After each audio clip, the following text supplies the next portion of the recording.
Welcome back, guys. Job in hand today is what we talked about probably in a video or two ago, and that is getting these heifers in and getting them clipped. I need to get these heifers home. I've actually got 2 of them for sale and they're going to be gone now in a day or two.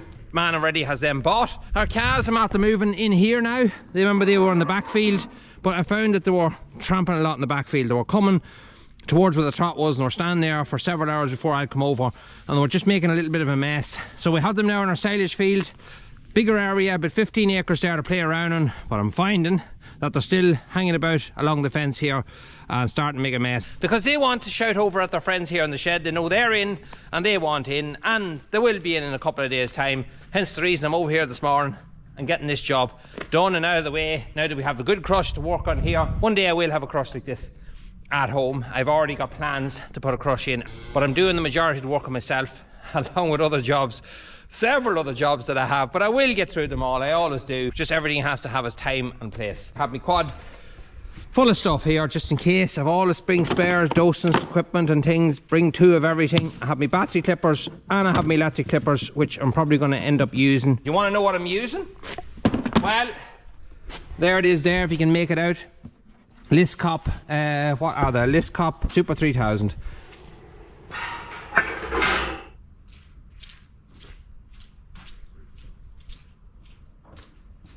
Right, me ladies, let's go.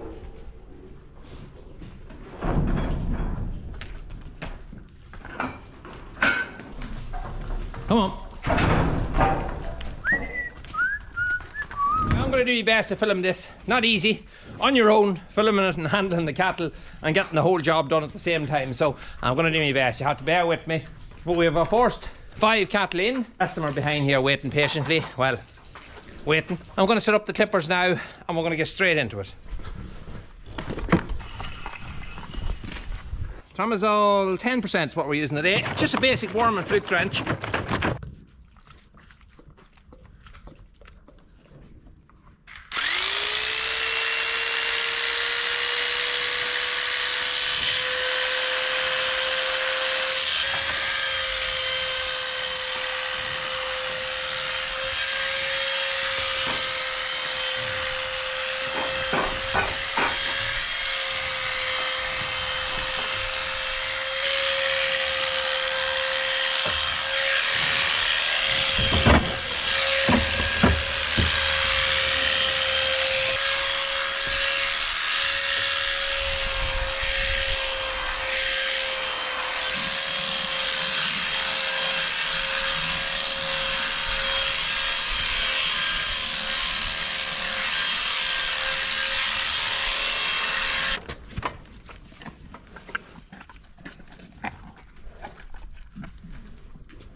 Right, I hope you can see me because my GoPro is covered in muck. This is a dirty job to film, but I think I'm doing alright.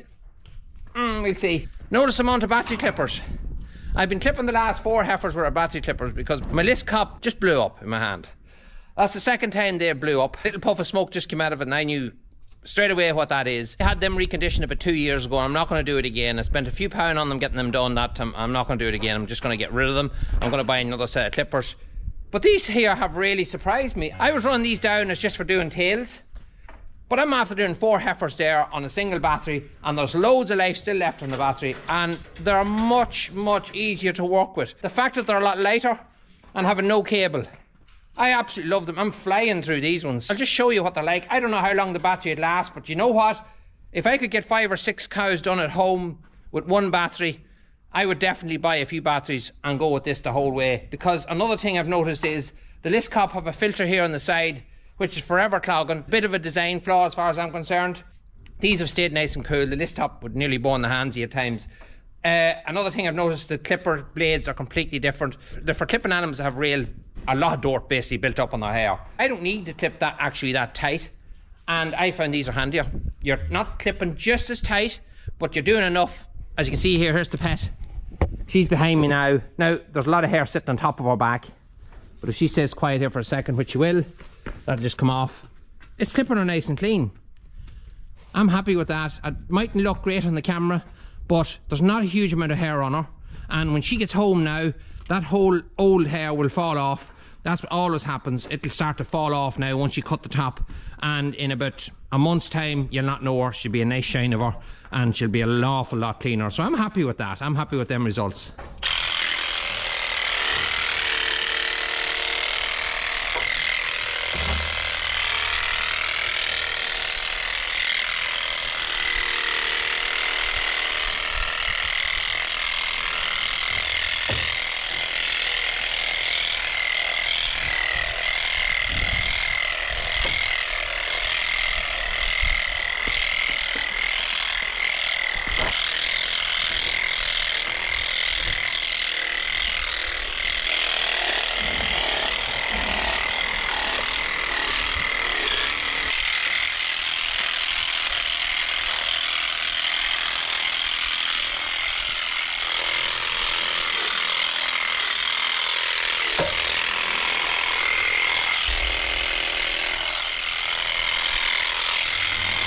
That's that done.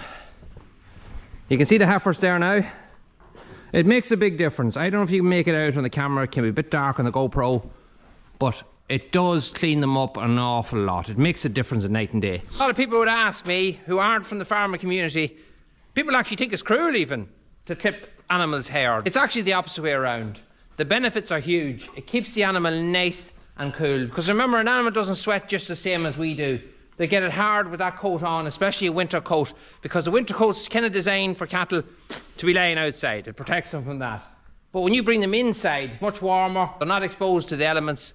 So when you take off that coat, it lets them breed. It lets their skin breed, and they'll be much, much healthier for it. We're clipping now for the past 15, 20 years. And ever since we started doing that, we found our cattle just thrive so much better. So I'm after just cleaning the yard.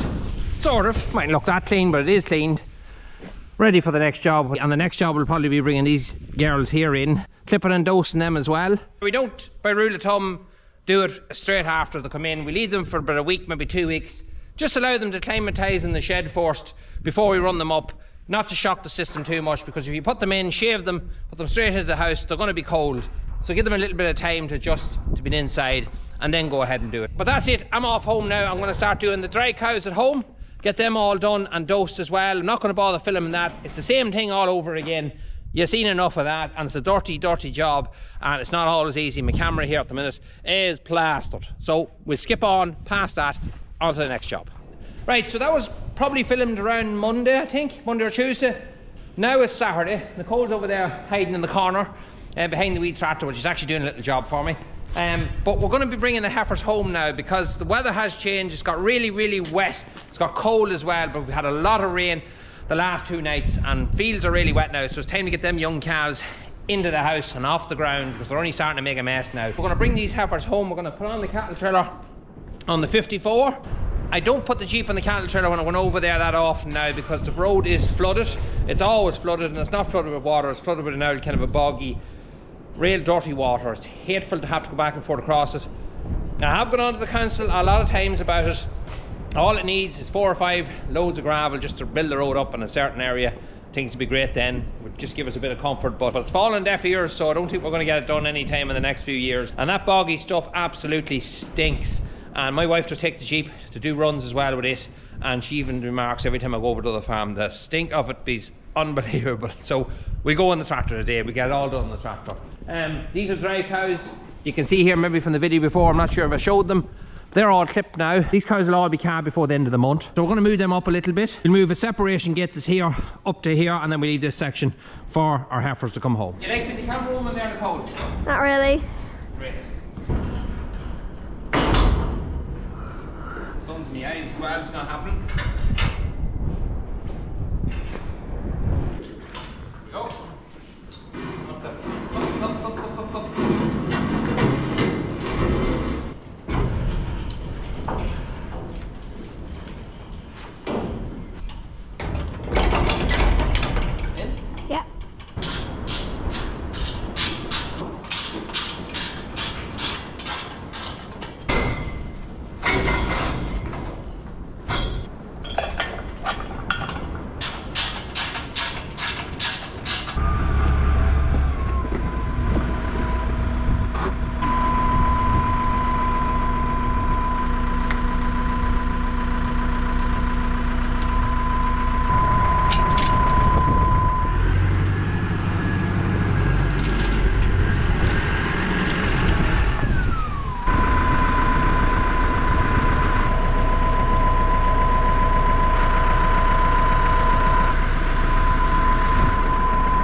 before for the first time, myself and Nicole together.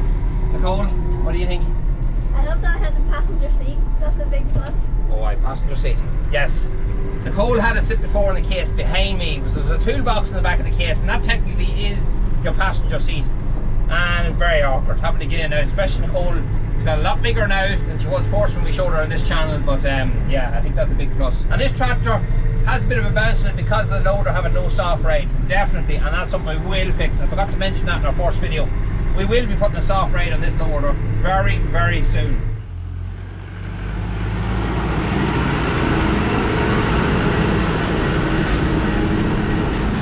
Right, so what we're going to do now is we're going to set up our gates here in the yard. We're going to let 5 heifers out, run them up into the chute, and I'm going to reverse the trailer right up to the gate of the chute here, and then we're going to run them from the chute straight up into the trailer.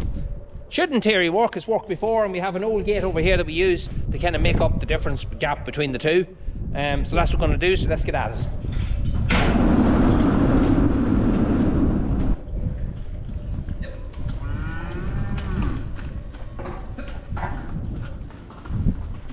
Go. Up, up, up. Come on, come on, up there. Go on. Go on.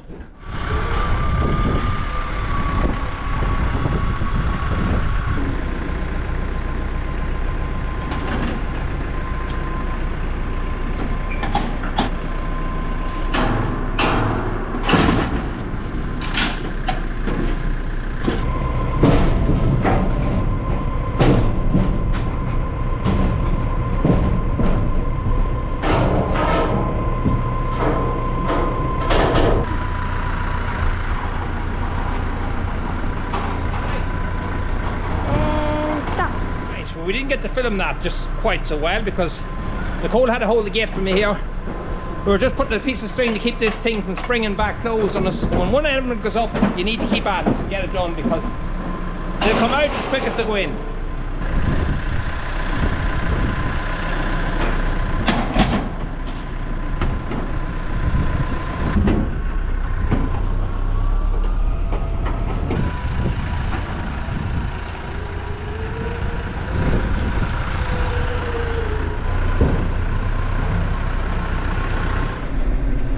Now we'll give you a good idea of what we're talking about with this road. This is kind of the way it is all the time, all winter. It's not that there's any excess water or anything in the fields, there's not. It's just the road is lower than the bog and it fills with bog water. It's just like an old slurry. It's horrible, smelly stuff. It's actually not that bad now, but give it another week, a little bit more rain, and this will be on the water nearly all the time. I wished we would do something about it. It wouldn't take long. Morning's work, the whole thing would be fixed because it is a public road. It's just fortunately the way the thing is. I pay my road tax like anybody else. This is the road I use. This is the way I go to work, and there's nothing we can do about it.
Right, so that's the first phase done. Nicole's just here now at the moment. She's setting up to get the calves in, because that's the next thing we're going to do, is going to get the calves up and into this place. Now, we've 2 heifers still here.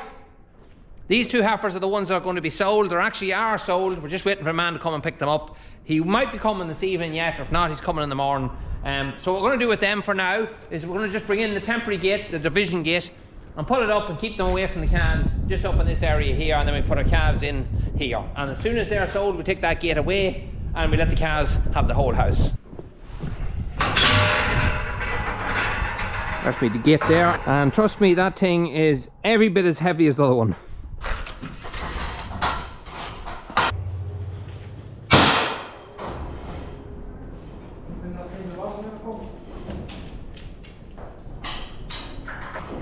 Yeah. There we go. Pull the bottom one out there, Nicole. That's it. Spring loaded. Job done. Now Nicole's practically everything set up here. She's a Trojan. Everything's done. It's only a matter of running them up now. Easy job, says he. Oh, is it going to rain on us? Yeah. It's going to pour. 1 minute. We're going to stand in until that shower passes, and then we'll take 2 of putting the calves in. Alright, so that was a long old shower. 30 minutes have passed and it hasn't really stopped. It doesn't look like it's going to be stop anytime soon, so we're going to take into it. It's very cold and I forgot my hat, and Nicole won't give me hers. Just going to do the exact same thing as I done with my heifers back a few videos ago. But you can see here, this field is, oh, it's throbbing wet. It's soaking wet, and they're not happy. They want to get in, so that's what we're going to do.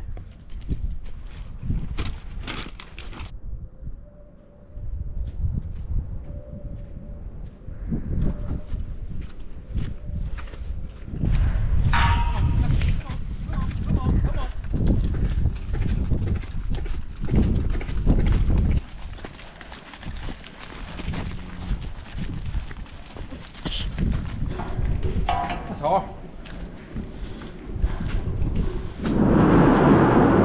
Right, so that's the min. We just had a knuckle down there and just get it done because a pair of us were very cold. Well, Nicole's there, lovely and cozy, and her nice scarf and hat. That, yeah, and I wasn't just as warm, I'll be honest with you. But these jackets, that's the reason why we got this design, the jacket, because it has kind of like a scarf built into it. Oh, keeps you nice and warm. I just could have done one of my hats to go along with it. But the cows are in and they're happy. They're munching away on the silage there now. This silage, yeah, another good bale. And we've 2 bales now on the back of the Massey, the 54. Not the case anymore, I have to quit saying case. So we're on the Massey, the 54 now, and we have the bale train, the new bale train. It's really nice to get all the cattle in. That's everything in now. I'll go around now during next week and I'll collect all fences, pegs, everything that's out, but there's not really much out there. Just leave everything closed up for the winter time. Just before I do go, our meal bin, the update on our meal bin, it'll be here soon. Yeah, they're making a meal bin. They actually have it practically made, I think, now. So meal bin's going to be here. We got speaking to them, the load of steel came in, so that's going to be going up now very, very shortly. Probably in the next video or the one after, you'll see the meal bin going up. So excited for that. That's going to be a nice little upgrade as well for here. Make things a lot more easier. Tipsy bin, absolutely great. It's just the fact that you have to run up to the Co.op and fill it. Now we can just fill it from there in the summertime and drop it anywhere around the fields we want, and that's going to save me a lot of time. So all about saving time as best you can. Anyway folks, I'm going to leave it there for now. Thanks very much for watching as always. If you haven't subbed, now's the time to do it. Give us a like, leave a comment down below. You can follow us on Instagram, Facebook and on TikTok. I think I covered it all. Oh yeah, your merch, you know where it is. Talk to you again.